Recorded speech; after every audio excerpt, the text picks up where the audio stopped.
ఎప్పటికప్పుడు తాజా వార్తలను అందిస్తున్న PVR TV9 న్యూస్ కు స్వాగతం.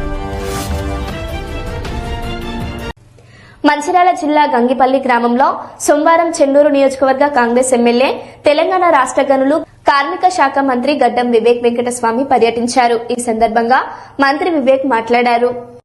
ఇక్కడ జైపూర్ పవర్ ప్లాంట్ లో వాళ్లకు ఉద్యోగాలు కల్పించాలని చెప్పి నేను 50 కోట్లతోని ఒక అడ్వాన్స్ టెక్నాలజీ సెంటర్ చెన్నూరులో స్థాపించడం జరుగుతుంది. ఆ చెన్నూరులో స్థాపించిన తర్వాత మన పిల్లలు పోయి అక్కడ ట్రైనింగ్ చేసుకుని ఉద్యోగ అవకాశాలు కల్పించడానికి 50 కోట్లతోని ఈ అడ్వాన్స్ ట్రైనింగ్ సెంటర్ కూడా స్థాపించడం జరుగుతుంది. మన గంగిపల్లికి, మన జైపూర్కి ఇంకా ఎక్కువ నిధులు కేటాయించి నేను ఈ భవనాలు కట్టడానికి కూడా వాళ్ళతో ప్రపోజల్ తీసుకుంటున్నాము. మన ఊరికి ఏదైతే భవనాలు ఉంటే మన ప్రజలకు ఉపయోగపడుతుంది, పెళ్లిళ్లకు ఉపయోగపడుతుంది అని చెప్పి 50 లక్షల రూపాయలు అది కూడా శాంక్షన్ చేయడానికి నేను సిద్ధంగా ఉన్నానని చెప్పి మీ అందరికీ మాటిస్తున్నాను. జాగా చూసుకునే బాధ్యత మీది, కట్టేది నిధులు ఇచ్చే బాధ్యత నాది. సో మీకు గంగిపల్లికి స్పెషల్ గా మీరు ఒక మంచి భవనం కట్టుకోనికి 50 లక్షల రూపాయల వరకు నేను శాంక్షన్ చేస్తానని చెప్పి మీ అందరికీ కూడా నాకు ఇవ్వడం జరుగుతుంది.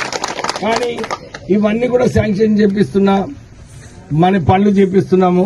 కానీ నేను ముఖ్యమంత్రి దగ్గర పోయినప్పుడు ఆయన ఇదే అడుగుతాడు, అరే నువ్వు మంచిగానే చేస్తున్నావు ఆ పని, కానీ కాంగ్రెస్ పార్టీ టికెట్ ఇచ్చింది నీకు, గెలిపించింది కాంగ్రెస్ పార్టీ నీకు అంటే నన్ను ప్రశ్నిస్తాడా లేదా?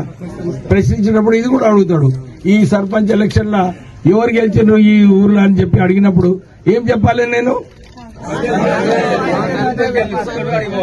కాంగ్రెస్ అభ్యర్థిని గెలిపించిన వీళ్ళని చెప్పాలా లేదా? చెప్పాలమ్మా? ఏమ్మా చెప్పాలా? చెప్పుడేనా చేతులే లేపుతలేరు. ఏందమ్మా నీ గుర్తు?